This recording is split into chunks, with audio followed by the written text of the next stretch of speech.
नमस्कार, स्वागत है आप सभी का गणेश एस्ट्रो हेल्प में।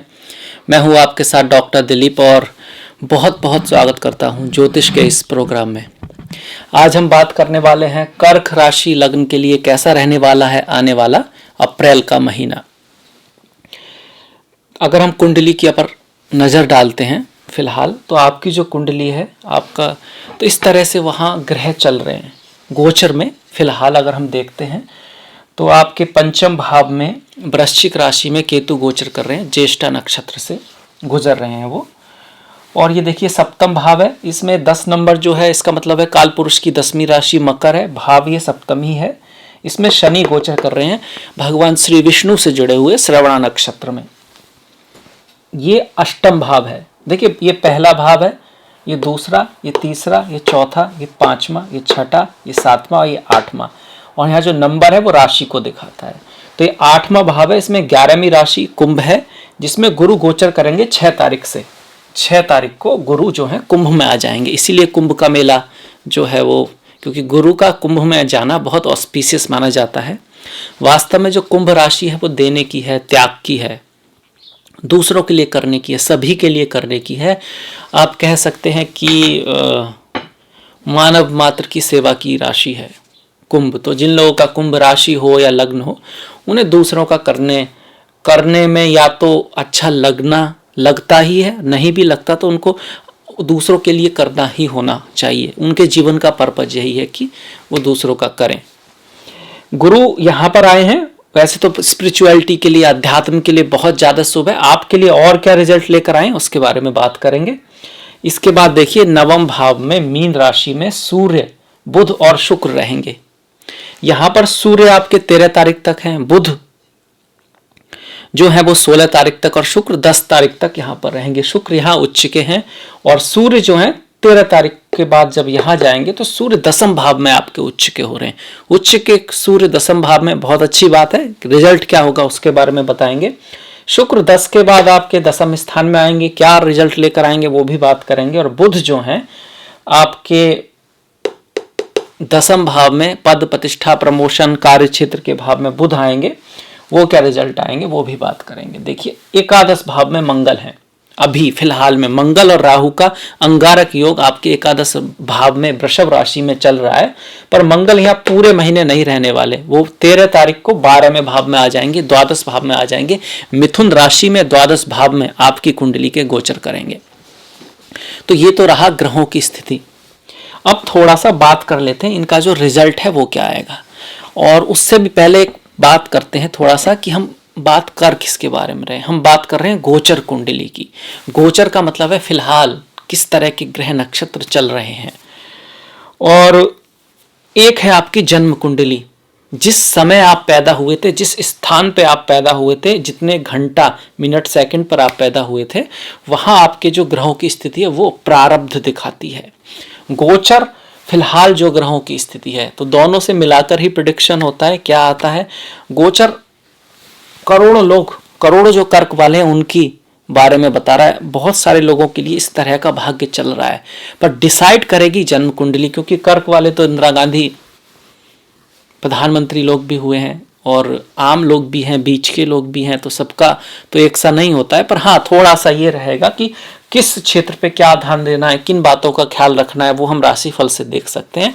और एग्जैक्ट जो आपके लिए है वो आपकी जन्म पत्री में होता है। यही कारण है कि सभी का लिए बातें सच नहीं होती हैं। अब जैसे कि अगर आपकी हम बात पे आ जाएं, सूर्य की दशा चल रही है, ग्रहों की अलग अलग दशा चलती रहती है, किसी की सूर्य की, किसी की राहु की। तो अगर आपकी सूर्य की दशा चल रही है तो सूर्य की अगर हम बात करते हैं तो सूर्य 13 तारीख तक आपके नवम में है, उसके बाद 10म में है। 10म भाव में सूर्य को बहुत अच्छा माना गया है। तो 13 तारीख के बाद सूर्य 10म भाव में उच्च के हो रहे हैं। अगर सूर्य की दशा आपकी है और सूर्य आपके कुंडली में अच्छे बैठे हैं तो पद प्रतिष्ठा प्रमोशन, उच्च पद प्राप्ति, नाम समाज में किसी तरह से अवार्ड मिलना, किसी तरह से फेम का आना आपकी जिंदगी में आ सकता है। सभी के लिए है, सभी के लिए थोड़ा सुधार आएगा महीने के दूसरे भाव में, पर जिसके लिए सूर्य का है उसका बहुत ज्यादा हो जाएगा।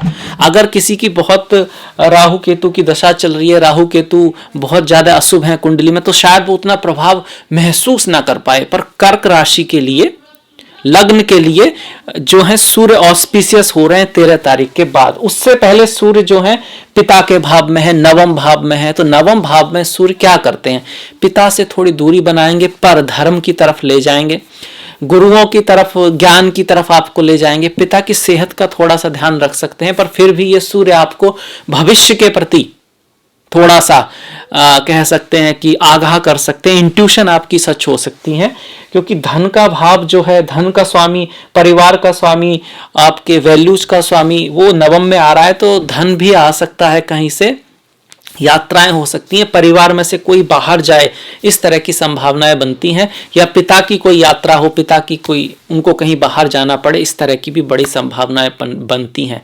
उच्च शिक्षा के लिए बहुत अच्छा है, अब्रॉड जाने के लिए बहुत अच्छा है, और एजुकेशन के लिए एक अच्छा साइन है। जहाँ तक कि हम बात करें प्रेम के हिसाब से इस सूर्य की, तो प्रेम के मामले में आपका जो स्पाउस है, आपकी जो पत्नी है, उनकी थोड़ी वाणी या आपकी जो पति है थोड़ी कड़वी हो सकती है, खासकर अगर उनकी सूर्य की दशा महादशा है तो। अब देखिए, हमने जैसे सूर्य की बात की, अब थोड़ा सा सबसे महत्वपूर्ण ग्रह जो है वो गुरु और शनि ज़्यादा है, क्योंकि वो एकदम जो सबसे महत्वपूर्ण इस महीने का तो गुरु ही है।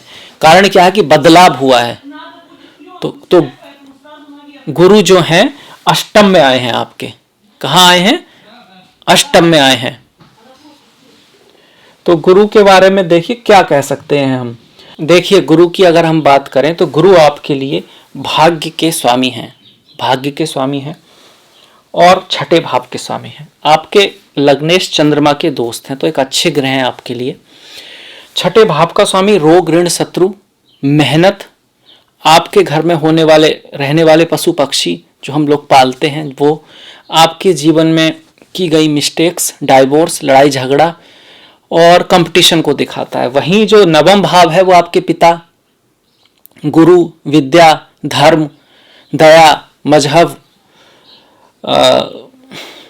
उच्च शिक्षा, लंबी यात्राएं, टूरिज्म, इस सब को दिखाता है। और भी चीज़ें हैं, इनको भी दिखाता है, इनको मेनली दिखाता है, और भी बहुत सारी चीज़ें, सौभाग्य, भाग्य, फॉर्चून, वो भी दिखाता है। उसका स्वामी आ गया आपके अष्टम में। तो देखिए, भाग्य के मामले में थोड़ा सा अब मेहनत ज़्यादा लगेगी, रिजल्ट तब आएगा। पढ़ाई अगर कर रहे हैं तो मेहनत ज़्यादा करनी होगी, स्टूडेंट्स को ज़्यादा मेहनत करनी होगी, बच्चों का ख्याल रखना होगा। अगर आप पेरेंट्स हैं तो बच्चों का थोड़ा ध्यान रखें, उनके स्वास्थ्य के प्रति थोड़ा सा ध्यान रखें।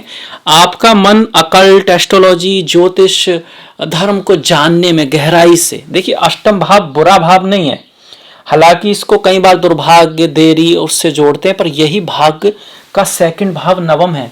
मतलब इस भाव का जो रिजल्ट है वो धर्म की तरफ ले जाता है। ये भाव ज्योतिष को दिखाता है, काले जादू को दिखाता है, रिसर्च को दिखाता है, चीजों में गहरे जाने को दिखाता है। यही भाव आपके स्पाउस की पैसे का भी है, तो अपनी पत्नी जो है, आपकी जो पति हैं, उनके पैसे में वृद्धि हो सकती है, पर आपका भाग्य थोड़ा स्लो करेगा, आपको थोड़ा ज्यादा मेहनत करनी पड़ेगी। पिता के सेहत का ख्याल रखें, उनके साथ थोड़ी उनकी लाइफ में थोड़ा सा, या तो उनकी यात्रा हो सकती है, या फिर वो किसी हॉलीडेज पे जा सकते हैं, या फिर उनकी सेहत भी थोड़ी सी नासाज रहे, तो पॉसिबिलिटी है। आपके जो इन लॉज हैं उनसे कोई फायदा हो सकता है आपको, वो आपकी थोड़ी हेल्प कर सकते हैं और उनके थ्रू आपको कोई सक्सेस मिल सकती है, पर खुद उनकी जो तबीयत है उसमें थोड़ा सा दिक्कत आ सकती है, या फिर वो उनकी लाइफ में कुछ हार्डशिप, कुछ मेहनत, कुछ संघर्ष आ सकता है, इस बात का ध्यान रखें। यहां बैठकर जो गुरु हैं आपके मोक्ष भाव को देखेंगे। देखिए 1, 2, 3, 4, 5 गुरु की 3 दृष्टियां होती हैं, 5वीं, 7वीं और 9वीं। 5वीं दृष्टि से मोक्ष भाव को देखेंगे और 7वीं दृष्टि से आपके धन भाव को, 9वीं दृष्टि से आपके घर का भाव, माता, मातृभूमि, घर, जमीन, मकान, वाहन, इस सब को देखेंगे।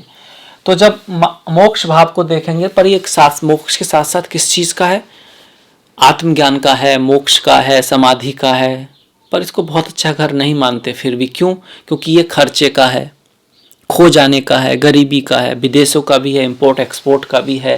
पहले जमाने में इसको ज्यादा नेगेटिव मानते थे, क्योंकि पहले जमाने में इंपोर्ट एक्सपोर्ट, विदेश, फॉरेन ऐसा कम ही लोग जाया करते थे। अब थोड़ा सा ऑस्पिशियसनेस आ गई है, पर फिर भी ये भाव खर्चा बढ़ाता है, किसी चीज़ों के खो जाने को दिखाता है, जीवन में कई बार बिना लक्ष्य के भटकने को दिखाता है, कई बार स्केपिज्म को दिखाता है। स्केपिज्म समझते हैं अपनी जिम्मेदारी ना लेना, भागना, अपनी जिम्मेदारियों से भागना, नशे की तरफ भागना। नशे की तरफ भी लोग अक्सर तभी जाते हैं जब कोई हार्ड सिचुएशन है, उसको सहन नहीं कर पाते, तो नशे से उसको थोड़ा सॉल्व करने की कोशिश करते हैं। स्वतंत्रता का भी है, अब दोनों ही पहलू हैं। स्वतंत्रता एक तो मोक्ष वाली है, एक अपनी जिम्मेदारियों से भाग के स्वतंत्रता चाहिए, भाई हमें ये नहीं करना, स्वतंत्रता फ्रीडम चाहिए, लाइफ को एंजॉय करना है, फ्रीडम चाहिए, रेस्पॉन्सिबिलिटी से भागना है। तो दोनों ही चीज़ें 12वां भाव दिखाता है। इसीलिए बहुत सारे चार्टों में वो आपको विदेशों में सफलता दिला सकता है, और अगर वहाँ पे अच्छे योग बने हुए, अगर नहीं तो विदेश में भटकाव भी दिला सकता है। एक जॉब से दूसरे जॉब, दूसरे से तीसरे जॉब पर किसी भी में कुछ ज़्यादा सेटलमेंट ना हो पाना वो दिखा सकता है। ऐसे में जो ज्योतिषी है वो अगर आप उसके पास जाएंगे वो कुछ रेमेडी बताएगा, बाकी प्रभु की इच्छा है, वो आपका भाग्य नहीं चेंज कर सकता। ये भी याद रखिएगा कि अगर आपको लगे कि आप ज्योतिषी के पास जाएंगे और वो आपका भाग्य चेंज करने में सक्षम है, वो सक्षम नहीं है। और जो ऐसा कहते हैं वो गलत कहते हैं। ब्रह्मा का लिखा हुआ मिटाया नहीं जा सकता। हाँ, एक दृष्टि दी जा सकती है, उससे एक समझदारी आ सकती है, और एक थोड़ा सा जितना भी आपके चार्ट में जो अपॉर्चुनिटी है उसको मैक्सिमाइज किस तरह से आप कर सकते हैं, थोड़ा सा वो बस उतना ही किया जा सकता है। तो गुरु यहाँ से आपको अध्यात्म की तरफ कराएंगे, खर्चा कराएंगे, दूर यात्रा करा सकते हैं, इंपोर्ट एक्सपोर्ट में आपको सफलता दिला सकते हैं अगर आपके चार्ट में इस तरह के योग हैं तो। अदरवाइज खर्चा वगैरह ज़्यादा आ सकता है। गुरु की जो धन भाव पर दृष्टि है तो पैसे को बढ़ाएंगे, मतलब पैसा भी आएगा पर रुकेगा नहीं। इस समय में खर्चा बढ़ेगा। वाणी का ख्याल रखें। अगर आपका कोई कार्य ऐसा है जिसमें वाणी की बड़ी महत्वता है, आप कंसल्टेंट हैं, आप ज्योतिषी हैं, आप टीचर हैं, आप भले ही मैनेजर हैं, मार्केट, जहाँ बोलने की अहमियत है, जहाँ आपकी कुछ टीम की बात होती है और आपके कहने का, समझाने का बड़ा महत्व है, तो थोड़ा सा आपकी वाणी में गंभीरता, ज्ञान झलकेगा जो आपके लिए पॉजिटिविटी लेकर आएगा, जो अच्छे रिजल्ट आपके ला सकता है। गुरु की चतुर्थ भाव पर दृष्टि जो काल पुरुष की 7वीं राशि है, रिश्तों में थोड़ा सा सुधार लाएगी। शनि की सप्तम में होने के बावजूद रिश्तों में थोड़ा सा सुधार आएगा, और घर, भूमि, वाहन, खेत आदि खरीदने के योग बनते हैं। वाहन का योग जो है वो पूरे ही महीने बना हुआ है, क्योंकि शुक्र यहाँ नवम में होंगे, फिर दशम में रहेंगे। खास करके 10 तारीख तक वाहन, गाड़ी, कुछ एयर कंडीशनर, अच्छा कपड़ा, ज्वेलरी, कुछ इस तरह की चीजें जो हम भौतिक सुखों के लिए चाहिए, उसका योग जबरदस्त बना हुआ है। भूमि आदि का योग भी बना हुआ है। भूमि आदि का ज्यादा योग 13 तारीख तक है, क्योंकि मंगल भी एकादश में रहेंगे। आप इस तरह से देख सकते हैं। उसके बाद भूमि आदि का जो योग बनता है वो विदेश में ज़्यादा बनता है, और अगर बनता भी है तो सोच समझ के लें, उसमें घाटा भी हो सकता है। बेचने का योग ज़्यादा बनता है 13 तारीख के बाद। इसके बाद देखिए हम शनि पे आ जाते हैं। शनि की स्थिति बदली नहीं है, पर फिर भी हम बात करेंगे कि सप्तम में शनि है तो व्यापार को बढ़ाएंगे, रेस्पॉन्सिबिलिटी को बढ़ाएंगे, मेहनत को बढ़ाएंगे। रिजल्ट उतना नहीं देंगे पर मेहनत को बढ़ाएंगे। भाग्य से चीज़ें नहीं होंगी, खुद हासिल करनी होंगी, और वैसे भी सभी ने खुद ही हासिल की हैं। कई बार जो हम जिसको भाग्य कहते हैं वो पहले किया हुआ कर्म है, अदरवाइज करना तो आपको ही है। अगर पहाड़ चढ़ना है तो कदम भी आपको ही बढ़ाने पड़ेंगे, कोई आपके लिए कुछ करने वाला नहीं है, ग्रह भी नहीं। ईश्वर भी उसी की सहायता करता है जो खुद की सहायता करता है, जो अपने लक्ष्य की तरफ बढ़ता है, उसके बारे में सोचता है, ना कि टाइम वेस्ट करता है। जो अपने जिम्मेदारियों को निभाता है उसी को ईश्वर देते भी हैं, ताकि वो और जिम्मेदारी निभा सके। तो देने वाले बनिए, दाता बनिए, मांगने वाले मत बनिए, देने वाले बनिए। आप जितना दे पाएंगे कुछ ना कुछ आपको आएगा ज़रूर। मतलब कि अगर आप एक अच्छे डॉक्टर हैं, अपने पेशेंट्स को बहुत अच्छी तरह से ट्रीट करते हैं, तो ज़रूरी है कि वो खुश होंगे और आपके और पेशेंट आएंगे। हालांकि उसको बढ़ाने के और भी तरीके हैं, अच्छे तरह से बढ़ाएंगे तो अच्छे कर्म का भी निर्माण होगा। तो कोशिश करें सही रास्तों से मेहनत करके आगे बढ़ें। जिंदगी आगे बढ़ने के लिए ही बनी है। जहाज जो होता है वो खड़े होने के लिए नहीं बना, वो वहाँ पर सेफ रह सकता है, पर वो बना इसीलिए कि वो अगर पानी का जहाज है तो नहरों पे खेले, और अगर आसमान में जहाज है तो आकाश में जाए। वहाँ एक्सीडेंट हो सकता है, पर अपने गोल की तरफ बढ़ते रहें, लक्ष्य की तरफ बढ़ते रहें, यही जीवन है। इसके बाद देखिए शनि भाग्य को थोड़ा रोकेंगे, हिम्मत न माने, इसीलिए जो है शनि के लिए माता काली की पूजा की जाती है, हनुमान जी की पूजा की जाती है, क्योंकि दोनों ही बड़ी शक्तिशाली औरा हैं। हनुमान जी तो कभी निराश ही नहीं होते और माता काली तो काल का भी काल है। तो उनकी जब पूजा करते हैं तो उनके जैसे गुण भी आपके अंदर आते हैं और आप हिम्मत से, बिना हिम्मत हारे हुए कठिन समय में भी आगे बढ़ने की हिम्मत माता देती हैं और हनुमान जी भी आपको देते हैं। तो माता काली की पूजा, हनुमान जी की पूजा करें, उनके गुणों को अपनाएं। शनि की जो 7वीं दृष्टि है लग्न पर है, थोड़ा सा आलस्य आपको दे सकते हैं। आप ये सोच सकते हैं कि आज नहीं करें तो कल कर लें, क्योंकि शनि थोड़ा एडिक्शन की तरफ भी आपको बढ़ा सकते हैं। आपके स्पाउस से थोड़ी दूरी लाने की कोशिश कर सकते हैं। और शनि की जो 4th भाव पर दृष्टि है तो वो आपको घर, गाड़ी, भूमि, बंगला खरीदने का जबरदस्त योग बनाकर बैठी है, क्योंकि गुरु शनि की एक साथ जो दृष्टि यहाँ पर आई है, देखिए गुरु की 9वीं और शनि की जो 10वीं दृष्टि सप्तम पे आई है, वो घर, गाड़ी, भूमि, वाहन, बंगला खरीदने को बताती है। माता के स्वास्थ्य का ध्यान रखें, क्योंकि शनि और सूर्य की संयुक्त दृष्टि 13 तारीख के बाद माता के भाव पर है, पर जमीन आदि के लिए, भूमि, वाहन आदि खरीदने के लिए अच्छा योग है। गुरु की दृष्टि 4th भाव पर अच्छी ही मानी गई है, शुभ ही मानी गई है। शादी विवाह जो मुहूर्त जो चल रहा था उसका, वो थोड़ा सा कम हो रहा है, पूरी तरह नहीं जा रहा है, पर मुलाकात वाला जो टाइम था वो थोड़ा सा गुरु के अष्टम में आने से किसी से मुलाकात करते वक्त, किसी रिश्ते में सीरियस डिसीजन लेते वक्त थोड़ा सा टाइम दें, सोचें समझें। हालांकि अगर हम शुक्र पे आ जाएं तो शुक्र की स्थिति 10 तारीख तक यहाँ पर उच्च के शुक्र हैं, जो एकादश भाव के स्वामी है, 4th के स्वामी है। तो आप कह सकते हैं महीने की शुरुआत में घर, गाड़ी, भूमि, वाहन आदि से सुख है, माता से भी सुख है, बड़े भाई आदि से भी सुख का योग बनता है। और ये घर, गाड़ी, भूमि, वाहन, इसके अलावा यात्रा के अलावा आप कह सकते हैं कि इंस्ट्रूमेंट, अग्नि, अगर आप पुलिस में हैं, स्पोर्ट्स में हैं, आपका काम ऐसा है जहाँ पर फिजिकल कॉम्पिटेबिलिटी चाहिए, तो उसमें काफ़ी लाभ होने की संभावनाएं बनती हैं। आप इंजीनियर हैं, आप डॉक्टर हैं, आप सर्जन हैं, तो आपके लिए बहुत अच्छा रहेगा। आप रियल एस्टेट के कोई एजेंट हैं, ज़मीन का कोई काम करते हैं, तो शुरू का आधा जो महीना है वो काफ़ी हद तक शुभ दिखा रहा है। उसके बाद अगर शुक्र की बात करें तो शुक्र दशम में आएंगे। जब शुक्र दशम में रहेंगे तो महीने के जो सेकंड पार्ट है उसमें थोड़ा महिलाओं का सम्मान करें।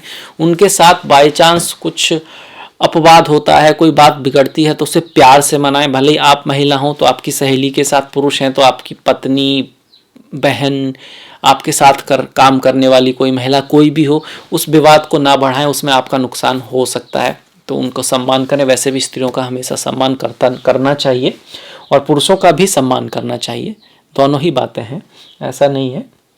सूर्य जो है शुक्र के साथ रहेंगे, सूर्य उच्च के हैं तो अग्नि बहुत ज़्यादा है, तो महीने के दूसरे हाफ में रिश्तों में थोड़ा सा कम मधुरता रह सकती है। ऑफिस में आप अच्छा कर पाएंगे, पद, प्रमोशन, पोस्ट आदि मिलने का चांसेस है, पर स्त्रियों के साथ, अपनी बहन के साथ, माता के साथ, पत्नी के साथ और ऑफिस में भी किसी स्त्रियों के साथ थोड़ा सा विवाद आदि हो सकता है। बुध की अगर हम बात करते हैं, जो कि आपकी कुंडली के खर्च के स्वामी है, यात्राओं के स्वामी है, वो आपके 16 तारीख के बाद दशम में आ रहे हैं। मतलब महीने के दूसरे के भाव में यात्राएं भी ज़्यादा हैं, खर्चा भी ज़्यादा है। आपके पड़ोसी भाई बहन कोई रोल अदा कर सकते हैं आपके कार्य में, किसी तरह से मेहनत काफ़ी रहेगी, पराक्रम काफ़ी रहेगा सेकंड भाव में। और जो पहला भाव है महीने का, वहाँ थोड़ा सा यात्राओं को दिखा रहा है, दूर देश की यात्रा भी हो सकती है। और आप कह सकते हैं ये यात्रा आपके लिए लकी भी साबित हो, इस तरह की काफ़ी उम्मीद है। पिता के साथ अगर बुध की दशा महादशा है तो संबंधों में सुधार होने का चांस जो है पहले हाफ में दिखता है। उसके बाद भी अगर बुध की दशा महादशा है तो पिताजी के साथ रिलेशनों में सुधार दिखता है, पर कार्य के क्षेत्र में या तो यात्रा हो सकती है या फिर कोई बड़ा खर्चा आ सकता है, या जॉब में भी कुछ चेंज आदि आ सकते हैं, डिपेंडिंग अपॉन कि आपके बुध की स्थिति कैसी है। इन सबको शुभ करना हो तो कैसे हो, आपको पता होना चाहिए किसकी दशा महादशा चल रही है। अगर सूर्य की चल रही है तो सूर्य को जल दें, सूर्य को अर्घ दें। सूर्य को तो वैसे भी देना चाहिए, पर अगर बुध की है तो फिर बुधवार वाले दिन पक्षियों को दाना दे सकते हैं। गणेश जी की पूजा करें और जो किन्नर होते हैं उनकी कोई सेवा कर सकते हैं, पेड़ पौधों का ख्याल रखें। अगर शुक्र की दशा चल रही है आपकी तो माता लक्ष्मी की पूजा करें, स्त्रियों की इज्जत करें, आदर करें, छोटी जो बच्चियां होती हैं उनके लिए कुछ करें। स्त्रियों की हमेशा ही इज्जत आदर करना चाहिए, क्योंकि स्त्री जो होती है वो फेमिनिन एनर्जी को दिखाती है, जो कि लक्ष्मी, जो धन है, प्रतिष्ठा है, संपदा है, उसकी प्रतीकात्मक हैं। तो उनका इज्जत करने से, उनके प्रति अच्छा व्यवहार करने से धन आदि में वृद्धि होती है। इसके बाद देखिए, अब हम आते हैं मंगल पर। मंगल की स्थिति जो है 13 तारीख तक शुभ है, अच्छी है। उसके बाद मंगल 12वें भाव में जा रहे हैं, तो 13 तारीख तक आपको जमीन, जायदाद, भूमि, वाहन आदि का लाभ हो सकता है। गुस्से पर थोड़ा सा कंट्रोल रखें। इस सीनियर्स के साथ, बड़े भाई बहनों के साथ थोड़ी दूरी हम मंगल ला सकते हैं, पर पद प्रतिष्ठा प्रमोशन करा सकते हैं, क्योंकि राहु के साथ है, अंगारक योग है, पर साथ में 10वें भाव का स्वामी एकादश में जा रहा है आपका, और पंचम का स्वामी एकादश में जा रहा है। तो किसी कंपटीशन में विजय भी हो सकती है, पद प्रतिष्ठा भी मिल सकती है, अवार्ड्स भी मिल सकता है, किसी लक्ष्य की पूर्ति हो सकती है महीने के पहले हाफ तक, 13 तारीख मान के चलें। उसके बाद जैसे ही मंगल 12वें भाव में जाते हैं, स्वास्थ्य का थोड़ा सा ध्यान रखें। घर में भी थोड़ी सी दिक्कत रह सकती है, जॉब में भी मेहनत ज़्यादा करनी होगी, यात्राओं का कारण बन सकता है, यात्राएं कोई ऐसी आ सकती है, विदेश जाना पड़ सकता है। आपके मंगल की स्थिति पे डिपेंड करेगा कितना लकी रहेगा। अगर लकी रहेगा तो विदेश की वो सफलता आपको मिल सकती है, या फिर खर्चा आ सकता है, फालतू का खर्चा आ सकता है, जॉब चेंज आने की सिचुएशन बन सकती है। हनुमान जी की पूजा करें, बजरंग बली की पूजा करें, हनुमान चालीसा का पाठ करें, उनको चमेली के तेल का दीपक जलाएं, मीठे का प्रसाद बांटें। ये एक रेमेडी है जो आप करेंगे तो अगर प्रभु ने चाहा तो चीज़ें थोड़ी ठीक हो सकती हैं। यहाँ देखिए, जिसकी मंगल की दशा महादशा है उन्हीं पर इन चीज़ों का ज़्यादा प्रभाव रहेगा, जिस ग्रह की दशा महादशा है, और उस ग्रह की कुंडली में स्थिति देखना भी ज़रूरी है। राहु की अगर बात करें तो राहु एकादश में अच्छे माने गए हैं, शुभ माने गए हैं। ऐसे में मंगल की एनर्जी भी उसको मिल रही है 13 तारीख तक। तो कह सकते हैं महीना का जो पहला हाफ है किस्मत बदलने वाला भी हो सकता है। अचानक से कोई बहुत बड़ा धन या अच्छी अपॉर्चुनिटी, किसी कारण से फेम, अवार्ड्स, इस तरह का मिलने की संभावना है, अगर राहु की स्थिति आपकी कुंडली में शुभ है, अच्छी है तो। राहु यहाँ हर तरह से शुभ ही होते हैं, खर्चा जरूर थोड़ा सा बढ़ाते हैं, और बॉस के साथ थोड़ा सा संभाल के रखें। वहाँ बॉस के साथ थोड़ी सी कह सकते हैं कि मिसअंडरस्टैंडिंग किसी कारण से हो सकती है। अदरवाइज 11th हाउस के जो राहु हैं शुभ माने गए हैं, अच्छे माने गए हैं। बच्चों के साथ केतु पंचम में है, बच्चों के साथ थोड़ा सा व्यवहार अच्छा रखें। अगर आप महिला हैं और गर्भवती हैं तो अगर बाई चांस कोई प्रॉब्लम आती है तो उसको इग्नोर ना करें, डॉक्टर की तुरंत सलाह लें। गणेश जी की पूजा करें, ओम गम गणपते नमः का जाप करें। बुधवार वाले दिन शमशान, मंदिर, हॉस्पिटल, अनाथालय, जो बहुत गरीब लोग हैं, एकदम गरीब हैं, जो साफ सफाई का काम करते हैं, उनके लिए कुछ करें। पैसे का दान दे सकते हैं, खाना खिला सकते हैं, किसी तरह से उनकी हेल्प कर सकते हैं बुधवार वाले दिन। इसके साथ गणेश जी की पूजा करें, ओम गम गणपते नमः का जाप कर सकते हैं, गणेश चतुर्थी का पाठ कर सकते हैं अगर आपकी केतु की दशा महादशा चल रही है तो। केतु जो है वो संतों से जुड़े हुए हैं, आजकल कुंभ का मेला भी चल रहा है, तो किसी तरह से अगर आप पार्टिसिपेट कर सकते हैं या किसी संत को कुछ दान, दक्षिणा, भोजन, जो श्रद्धावश हो पाए उतना कर सकते हैं, उससे भी केतु शुभ रहते हैं। ज्ञान के प्रति, संतों के प्रति मन में सम्मान रखने से भी केतु अच्छे रहते हैं। हो सकता है कि कोई संत उतना ना हो अच्छा जितना आप सोचते हैं, पर कुछ संत उतने भी अच्छे हो सकते हैं जितना आप सोच भी नहीं सकते। तो दोनों ही बातें हैं। जैसे कि कहा गया है कि जो वसुंधरा है, जो माता धरती है, वो एक से एक पुत्र रत्न या पुत्री रत्न उसने दिया है, मतलब एक से एक महान स्त्री पुरुष को उसने जन्म दिया है।